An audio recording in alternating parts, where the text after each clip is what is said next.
త్యక్వా మౌనం వటబిటపినో మూలతో నిష్పతంతి శంభోర్మూర్తిశ్చరతి భువనే శంకరాచార్య రూప అని. ఒకానొకనాడు పరమశివుడు మౌనాన్ని ఆశ్రయించి దక్షిణామూర్తిగా కూర్చున్నాడు.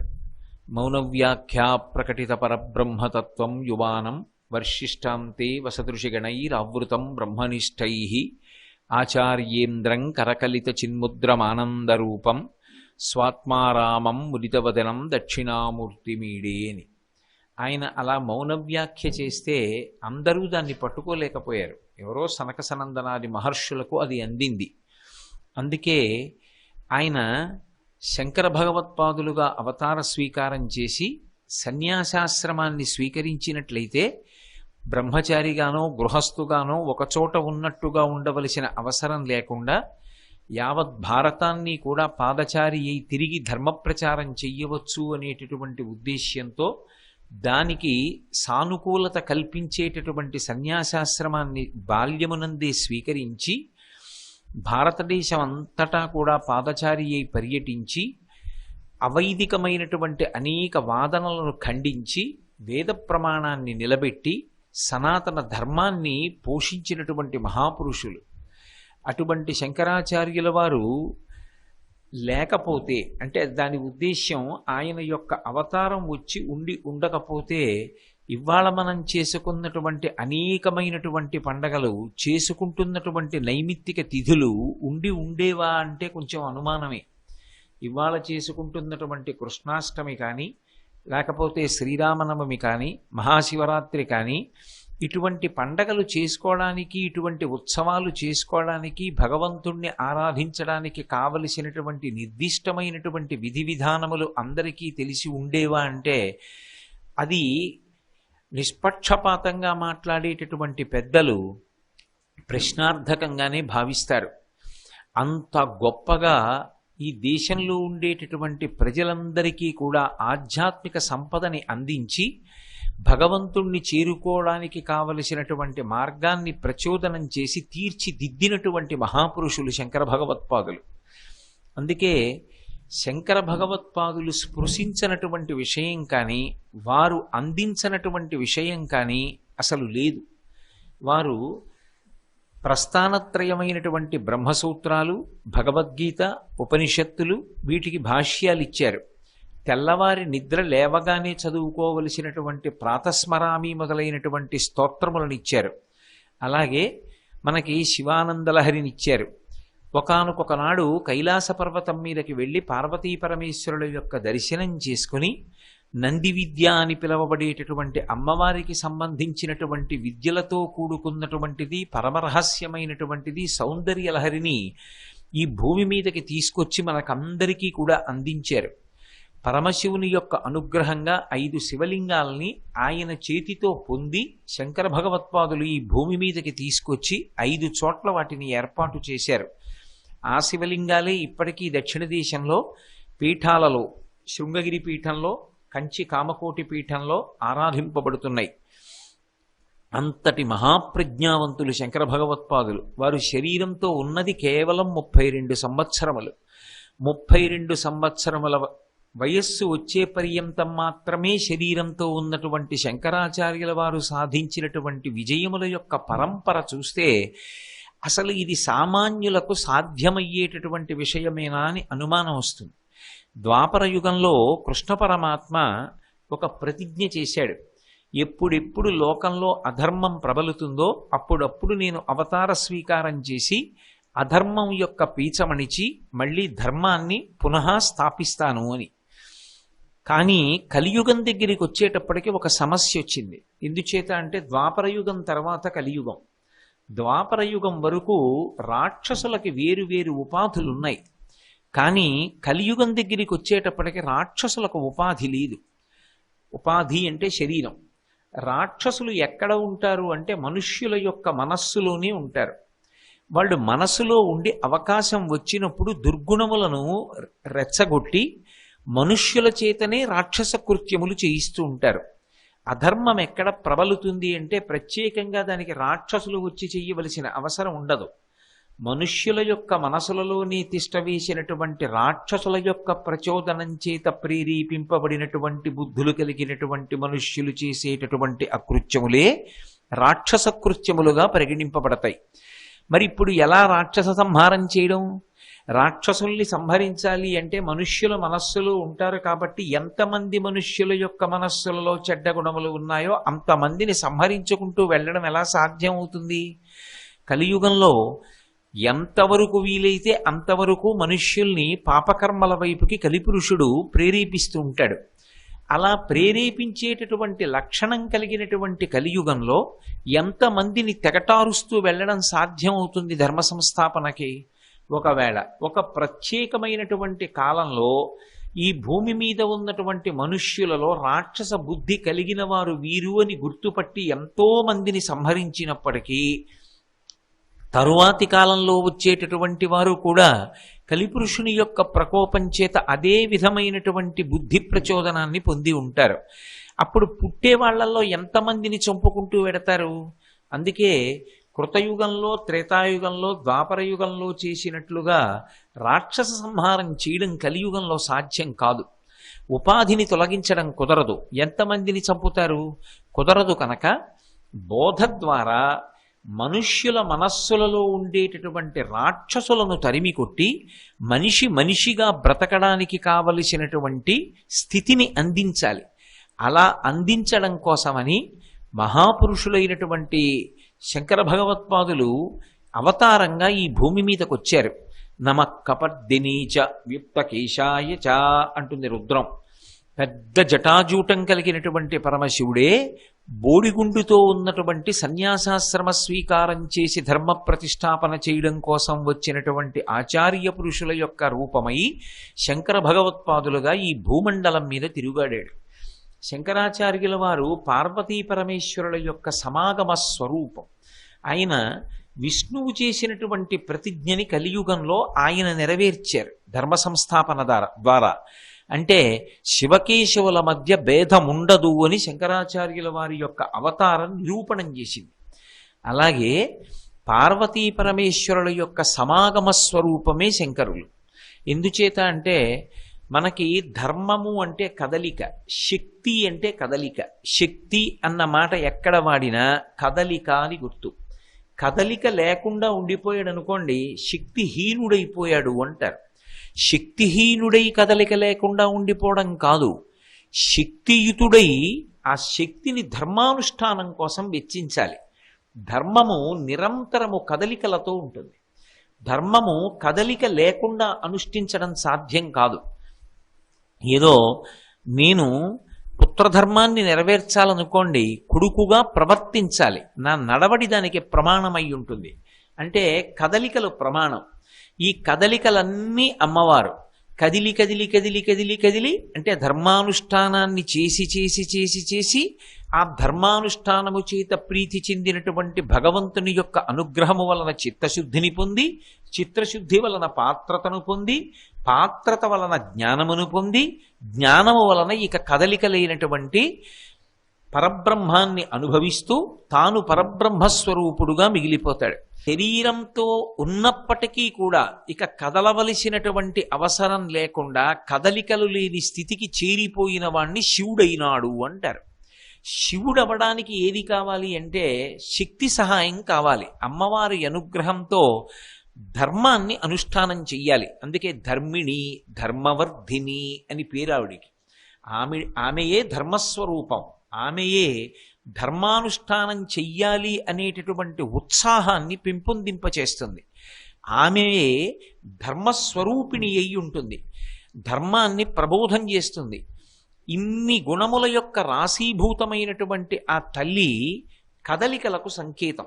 శంకరాచార్యుల వారు ఆ పార్వతీ పరమేశ్వరుల యొక్క సమాగమ స్వరూపమైనటువంటి అర్ధనారీశ్వర స్వరూపానికి సంకేతం. ఎందుకని? ఆయన సన్యాసాశ్రమ స్వీకారం చేశారు కనుక ఎక్కడా ఉండరు, నిరంతరము కదిలి వెళ్ళిపోతూ ఉంటారు. గంగానది మనం వెళ్ళి స్నానం చేయాలి. శంకరాచార్యుల వారు కదిలి వెళ్ళిన గంగానది.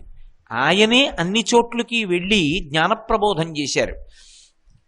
కదిలి భారతదేశం అంతటా పాదచారి అయి పర్యటించారు కనుక, ప్రబోధం చేశారు కనుక, భాష్యములనిచ్చారు కనుక, శిష్యులను తయారు చేశారు కనుక, 4 పీఠములు స్థాపించారు కనుక, పరంపరాగతంగా పీఠములు వర్ధిల్లేటట్టుగా సంకల్పం చేసి వాటికి పీఠాధిపతులను నియమించి పీఠ వ్యవస్థని రూపకల్పన చేసినటువంటి మహాపురుషులు కనుక, దశనామి సన్యాస వ్యవస్థ అని సన్యాసాశ్రమాల వ్యవస్థనంతటినీ కూడా పునర్వ్యవస్థీకృతం చేసిన వారు కనుక, గృహస్థు ఎలా పూజ చెయ్యాలో ఆ పూజా విధానాన్ని పంచాయతన పూజా విధానం ద్వారా సంస్కరించిన వారు కనుక, అసలు వేదాంతర్గతమైనటువంటి భగవత్ స్వరూపాలలో మోక్షప్రదాతలైనటువంటి వారి యొక్క విధానాన్ని నిర్ణయం చేసి షణ్మత స్థాపనాచార్యులు అయ్యారు కనుక, శృతి స్మృతి పురాణములు వారి యొక్క అనుగ్రహము చేత అందరికీ భాషించేటట్టుగా లోకాన్ని అనుగ్రహించగలిగినటువంటి శక్తి స్వరూపులు అయ్యారు కనుక, అటువంటి నిరంతరమైన కదలికల చేత వారు శక్తి స్వరూపమై అమ్మవారి స్వరూపమయ్యారు. అంత కదలికలు కలిగిన వారైనప్పటికీ అహం బ్రహ్మాస్మి స్థాయిలో ఎప్పుడూ తాను బ్రహ్మముగా కదలనటువంటి స్థాయిలో నిలబడగలిగినటువంటి వ్యక్తి కనుక ఆయన శివస్వరూపుడయ్యారు. అందుకే ఒక్క శంకర భగవత్పాదులు పార్వతీ పరమేశ్వరుల యొక్క సమాగమ స్వరూపం. అటువంటి శంకరాచార్యుల వారు ఈ దేశానికి చేసినటువంటి సేవ లెక్క కట్టడం ఎవ్వరికీ సాధ్యం కాదు. 1000 పడగలు కలిగినటువంటి ఆదిశేషుడు కూడా ఆయన చేసినటువంటి సేవ, ఆయన యొక్క వైభవాన్ని వర్ణించలేరు. జీవితం మొత్తం మీద ఎప్పుడూ ఒక్క చోట కూడా ఓటమి లేని వ్యక్తి. అలాగే ఆయన పేరు తలుచుకున్నంత మాత్రం చేత సమస్త పాపములు పరిహరింపబడతాయి. అందుకే శంకరుల గురించి ఎక్కడ చెప్పినా ఒక్కటే నినాదం, జయ జయ శంకర, హరహర శంకర. వారి పేరెత్తితే జయం, వారు ఎక్కడికి వెళ్ళినా జయం. వారి పేరెత్తితే అభయం, వారి పేరెత్తితే పాపములన్నీ కూడా తొలగిపోతాయి. అందుకే హరహర శంకర, పాపములను హరిస్తారు. జయ జయ శంకర. ఎప్పుడూ వారి జీవితంలో జయము తప్ప వేరొకటి ఎరగరు. ఆయనని నమ్ముకున్న వాడికి కూడా జయమే. ఆయన ఏదో కాలం కలిసి వచ్చి అన్ని రకాలుగా అనుకూలమైన పరిస్థితులలో ధర్మ ప్రచారం చేసి వేదము యొక్క ప్రమాణాన్ని నిలబెట్టినటువంటి వారు కారు. శంకరాచార్యుల వారిని భౌతికంగా కూడా అంతం చెయ్యాలని కుట్రలు పన్నినటువంటి రోజులు. వారి వెనక ప్రభుత్వాలు లేవు, వారి వెనక రాజులు లేరు, వారి వెనక సమాజాలు లేవు. అటువంటి చోట్లకి తాను వెళ్ళి పరమ ప్రేమతో అవతల వారితో వాదన చేసి వారి వాదనలో ఉన్నటువంటి దోషాన్ని ఖండించి వాళ్ళు కూడా మంచి మార్గంలో ప్రయాణం చేసేటట్టుగా చేసినటువంటి పరమ కారుణ్య స్వరూపులు. అందుకే శంకరుల గురించి ఎక్కడ చెప్పినా ఒక మాట చెప్తారు, శృతి స్మృతి పురాణానాం ఆలయం కరుణాలయం, నమామి భగవత్పాద శంకరం లోకశంకరం. వారు రాశీభూతమైనటువంటి కారుణ్యం. అందుకే తోటకాచార్యుల వారు వారి మీద అష్టకం చేస్తే కరుణావరుణాలయపాలయమాం భవశంకర దేశికమే శరణం అంటారు. రాశీభూతమైనటువంటి కారుణ్యమే శంకరులు. అందుకే మనకి ఎలా తరించాలో మార్గం తెలియక పాపభూయిష్టమైనటువంటి జీవనంలో కొట్టుమిట్టాడుతుంటే మనని అనుగ్రహించడానికి ఎన్ని స్తోత్రములు, ఎన్ని మార్గములు ఉపదేశించినటువంటి మహాపురుషులు. వారు చెయ్యనటువంటి ప్రతిష్ట లేదు, వారు చెయ్యని కుంభాభిషేకం లేదు. భారతదేశంలో ఎన్ని దేవాలయాలలోనో శ్రీచక్ర ప్రతిష్ఠ చేశారు.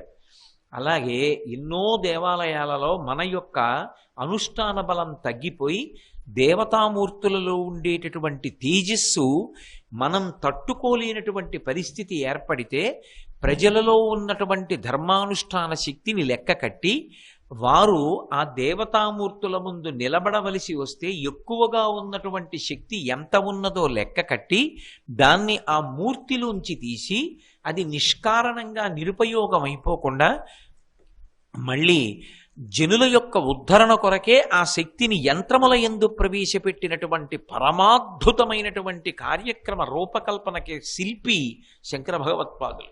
అందుకే కాంచీపురంలో కామాక్షి పరదేవత యందు ఉన్నటువంటి అధికమైన శక్తిని శ్రీచక్రంలోకి ప్రవేశపెట్టారు.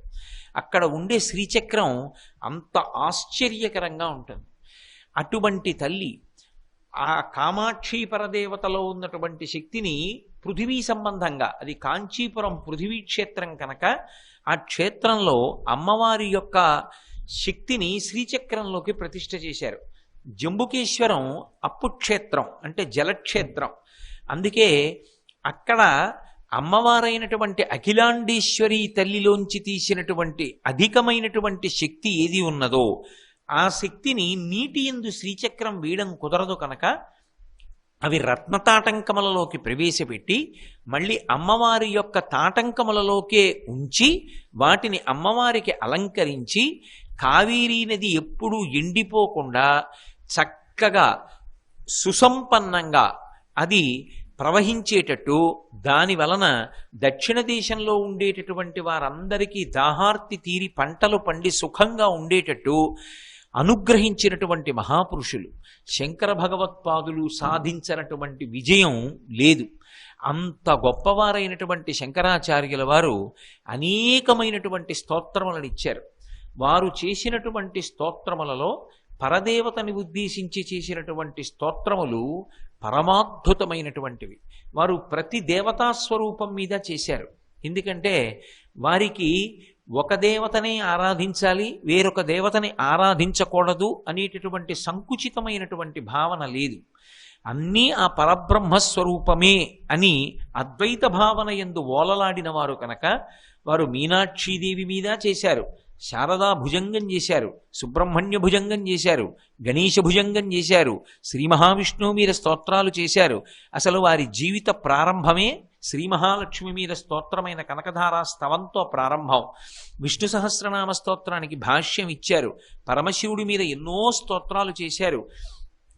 ఎక్కడికి వెళ్ళినా ఆ క్షేత్రంలో ఉన్నటువంటి అధిదైవమైనటువంటి స్వరూపం ఏది ఉంటుందో ఆ రూపం మీద ఒక అద్భుతమైనటువంటి ప్రామాణికమైనటువంటి స్తోత్రాన్ని ఇచ్చారు.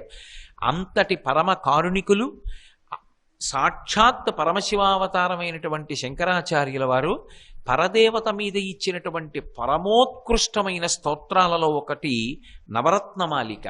నవరత్నమాలిక అనేటటువంటి మాటకి అర్థం ఏమిటంటే మాలిక అంటే దండ అని.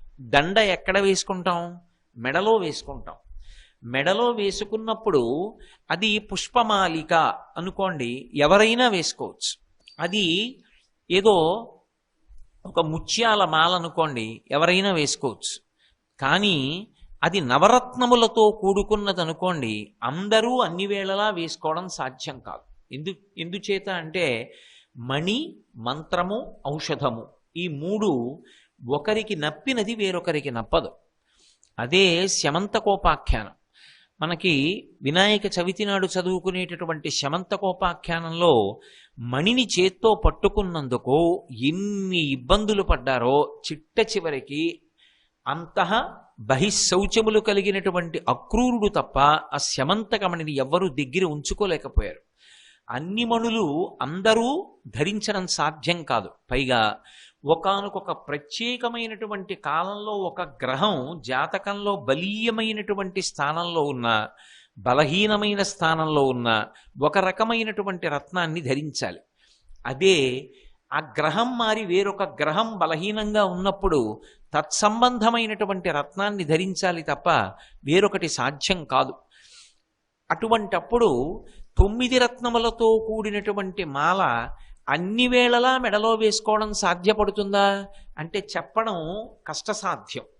కానీ శంకరాచార్యుల వారు ఈ జాతికి ఒక మహోపకారం చేశారు. మీరు ఎంతో ధనాన్ని వెచ్చించి 9 రత్నములను సేకరించక్కర్లేదు. ఎంతో కష్టపడి ఆ 9 రత్నాల్ని తీసుకొచ్చి బంగారంలో గుదిగుచ్చి వాటిని ఒక మాలగా తయారు చేసి మెడలో వేసుకోవలసినటువంటి అవసరం లేదు. ఆ మెడలో వేసుకున్నటువంటి మాల దొంగల చేత దొంగిలింపబడవచ్చు. లేదా ఎవరైనా నేను వేసుకుంటాను అని చెప్పి మీకన్నా బలవత్తరమైనటువంటి వ్యక్తి దాని మీద ఆకర్షణ పొంది అడగవచ్చు. ప్రభువు అడిగాడు అనుకోండి, ఒకప్పుడు శమంతకమణితో అదే కదా వచ్చింది ఇబ్బంది. ప్రభువు మాలని అడిగాడు అనుకోండి, మీరు ఇవ్వను అని అనలేరు. కానీ అలా అవసరం లేకుండా, ఏ ప్రమాదము రాకుండా, ఏ కాలమునందైనా ఏ దేశమునందైనా మెడలో ధరించడానికి అభ్యంతరం లేనటువంటి ఒక అద్భుతమైనటువంటి నవరత్న మాలని మనకందరికీ ఆయన బహూకరించారు. ఇది సాధారణంగా ఒక గురువు గారు అనుగ్రహించేటటువంటి విశేషాలు వేరువేరుగా ఉంటాయి. అన్ని వేళలా గురువు ఒక్కలా అనుగ్రహించరు. ఎవరెవరి స్థాయిని బట్టి వారిని అనుగ్రహిస్తారు. ఒక్కొక్క సమయంలో గత జన్మలలో చేసుకున్నటువంటి ప్రారబ్ధం పూర్తయిపోతూ అకస్మాత్తుగా ఒక వ్యక్తి ఏ సాధన చేశాడు అంటే చెప్పలేం. కానీ గత జన్మలలో చేసుకున్నటువంటి సాధనా బలం పరిణతి పొంది అనుభవంలోకి వచ్చి చేసుకున్నటువంటి కొద్ది పాపకర్మ పూర్తయిపోయి అకస్మాత్తుగా అతనిలో జ్ఞానం కలుగుతుంది. అటువంటి వ్యక్తి మొదట్లో ఊంచుకోవడానికి తొట్రుపడతాడు. ఆ తొట్రుపడినప్పుడు సమర్థుడైనటువంటి గురువుని కలుసుకున్నప్పుడు తొట్రుపాటు తగ్గడానికి గురువు అనుగ్రహించేటటువంటి కొన్ని పరికరములను చూస్తే మనకి ఆశ్చర్యం వేస్తుంది. ఒకప్పుడు విదేశాలలో ఉన్నటువంటి ఒక సాధకుడు సాధనా మార్గంలో అకస్మాత్తుగా పరమేశ్వరుని యొక్క పరిపూర్ణమైన అనుగ్రహము చేత జ్ఞానాన్ని పొందాడు. తరచుగా సమాధి స్థితిలోకి వెడుతుండేవాడు. కానీ ఆయన అందులో ఊంచుకోవడం కష్టమైంది. ఆయనకి తత్తరపాటు కలిగింది. ఏమిటి నాలో ఈ మార్పు? ఎందుకు ఇలా జరుగుతోంది? ఎందుకు అకస్మాత్తుగా నాకు భార్యా బిడ్డలు అందరి మీద వ్యామోహం పోయింది అని అతను దీనికి జవాబు చెప్పగలిగిన వారొక్కరేనని ప్రత్యేకంగా బయలుదేరి భారతదేశానికి వచ్చి కంచి కామకోటి పీఠాధిపత్యం వహించినటువంటి మహాపురుషులు చంద్రశేఖరేంద్ర సరస్వతి మహాస్వామి వారి దగ్గరికి వెళ్ళాడు. వెడితే మహాస్వామి వారు ఆయనకి ఒక పట్టాన దర్శనం ఇవ్వడానికి అంగీకరించలేదు. వారు సంప్రదాయాన్ని చాలా గట్టిగా పాటించేవారు. కానీ వారికి ఎందుకు అనుగ్రహం కలిగిందో ఒక రోజున అనుగ్రహించారు. అనుగ్రహించి మధ్యలో కమండలం పెట్టి మాట్లాడమన్నారు. అవతల వ్యక్తి తను అనుభవిస్తున్న స్థితిని చెప్పాడు. ఆయన కళ్ళు మూసుకొని కొంతసేపు ధ్యానం చేశారు. ధ్యానం చేసి తను కట్టుకున్నటువంటి ఆ బట్టలోంచి కొంత బట్ట చింపి అతనికి అనుగ్రహించారు. అనుగ్రహించి ఇక పైన నువ్వు ఇది ఒళ్ళో పెట్టుకుని అనుష్ఠానం చేస్తూ ఉండు. నీకు ఈ తత్తరపాటు లేకుండా ఊంచుకునేటటువంటి స్థితి కలుగుతుంది అని చెప్పారు. ఆయన మహాస్వామి వారు కట్టుకున్నటువంటి బట్టలోంచి చింపి ఇచ్చినటువంటి ఒక గుడ్డ ముక్క దగ్గర పెట్టుకున్న కారణం చేత సమాధి స్థితి యందు ఊంచుకుని నిలబడగలిగినటువంటి ప్రజ్ఞ పొందాడు. ఆ పక్కన ఉన్నటువంటి అంతేవాసులు కొందరు అడిగారు, అలా ఇవ్వవచ్చా? ఒక విదేశీయుడికి మీరు కట్టుకున్న బట్టలోని ముక్క ఎలా ఇచ్చారు? మీరు ఎప్పుడు సంప్రదాయం తప్పరే, మీరు తప్పు చేశారని మేము అడగట్లేదు, ఇలా ఎందుకు ఇవ్వవచ్చో చెప్పవండి, ప్రమాణం తెలుసుకోవాలని అడిగామన్నారు. ఆయన ఒక నవ్వు నవ్వి చిదంబరంలో నాయనార్లు ఎంతమంది ఉన్నారు వెళ్ళి చూసి రమ్మన్నారు. సాధారణంగా మనం లెక్క పెట్టాం. ఎక్కడికైనా వెడితే నాయనార్ల విగ్రహాల ముందు నుంచి వెడుతూ 64 మంది నాయనార్లు అంటాం. చిదంబరంలో 67 మంది నాయనార్లు ఉన్నారు. 3 ఎక్కువ ఉన్నారు. ఆ 3 ఎవరో తెలుసా అని 3 కథ చెప్పారు. అందులో ఆ 3 నాయనార్లు విదేశాల నుంచి వచ్చి ఊంచుకోలేని స్థితిలో అప్పటికి ఉన్నటువంటి పెద్ద పెద్ద గురువుల దగ్గర ఇలాగే వస్త్రాన్ని పొంది భగవద్భక్తి యందు నిలబడినటువంటి వారు. అందుకే ఒక్క చిదంబరంలో 3 నాయనార్లు ఎక్కువ ఉన్నారు అని చెప్పారు. వారు త్రికాలవేది. గురువు యొక్క అనుగ్రహం చాలా విశేషంగా ఉంటుంది. నేను చెన్నైలో ఐఐటి విద్యార్థుల్ని ఉద్దేశించి ప్రసంగించడానికి వెళ్ళాను. వెళ్ళినప్పుడు ఐఐటి లోపలికి వెడుతుంటే ప్రారంభంలోనే ఒక గొప్ప శివాలయం ఉంది. చాలా పెద్ద శివలింగం. నేను ఈ శివలింగం ఎక్కడిది, ఈ శివలింగానికి పేరేమిటి అని అడిగాను. జలకంఠేశ్వరుడు అన్నారు. జలకంఠేశ్వరుడేమబ్బా, ఈ పేరు ఎలా వచ్చింది అన్నారు. అంటే ఆ దేవాలయం గురించి తెలుసున్నటువంటి ఒక వ్యక్తిని తీసుకొచ్చారు. ఆయన కూడా యూనివర్సిటీలో పనిచేస్తున్నవారు, ఐఐటిలో పనిచేస్తున్నవారే. ఆయన వచ్చి ఒక మాట చెప్పారు. అప్పయ్య దీక్షితారు వారు ఈ శివలింగాన్ని పూజ చేస్తుండేవారు. ఇది ఈ సమీపంలోనే ఉన్నటువంటి ఒక గ్రామంలో ఉన్న కొలనులో ఉండేది. ఆ కొలనులో అప్పయ్య దీక్షితారు వారు స్నానం చేసేవారట. ఈ ఐఐటి చెన్నై ప్రాంగణాన్ని పెద్దది చేసి కడుతున్నప్పుడు, అది పూర్వం రాజ్భవన్లో ఉండేది, రాజ్భవన్లోంచి ప్రాంగణం ఇచ్చి కడుతున్నప్పుడు ఈ శివలింగాన్ని ఏం చెయ్యాలి అని అనుమానం వచ్చింది. దాని గురించి పురాతత్వ శాస్త్రవేత్తల్ని సంప్రదిస్తే కొన్ని వందల సంవత్సరాల క్రితం నాటి శివలింగం అని తేలింది. దాన్ని తెచ్చి ప్రతిష్ఠ చేశాం ఇక్కడ. చేసిన తర్వాత ఒకప్పుడు చంద్రశేఖరేంద్ర సరస్వతి మహాస్వామి వారు దర్శనానికి వచ్చారు. ఆయన్ని అడిగారటయ్యా, ఈ శివలింగం పేరేమిటి, ఈ శివలింగం ఎక్కడది చెప్పండి అని. వారు ఒక్క 5 నిమిషాలు కళ్ళు మూసుకొని ధ్యానం చేసి, పక్కన రాజ్భవన్లో ఈ శివలింగానికి సంబంధించిన కాగితాలు ఉన్నాయి ఫలానా చోట, మీరు వెళ్ళి చదవండి, దీని పేరు వివరాలు తెలుస్తాయి అని చెప్పి వెళ్ళిపోయారు.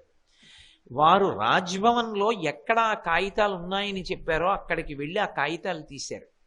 తీస్తే ఆ కాగితాలలో ఆ శివాలయం యొక్క చరిత్ర ఉంది. దాని పేరు జలకంఠేశ్వరుడని, అది నీటిలో ఉండేదని, అప్పై దీక్షితారు వారు దాన్ని పూజ చేశారని, ఆ శివలింగమే ఇప్పుడు చెన్నై ఐఐటి ప్రారంభ స్థానంలో ప్రతిష్ఠింపబడి ఉంది.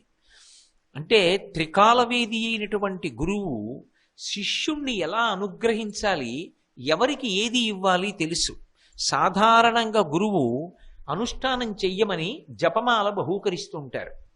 శంకర భగవత్పాదులు మనందరికీ ఒక పరమాద్భుతమైనటువంటి స్తోత్రమే నవరత్నమాలికా స్తోత్రం. అది ఎప్పుడు మీరు చదువుకోండి, అది మిమ్మల్ని ఉద్ధరించేదయ్యి ఉంటుంది, మీకు రక్షణ కల్పించేదయ్యి ఉంటుంది.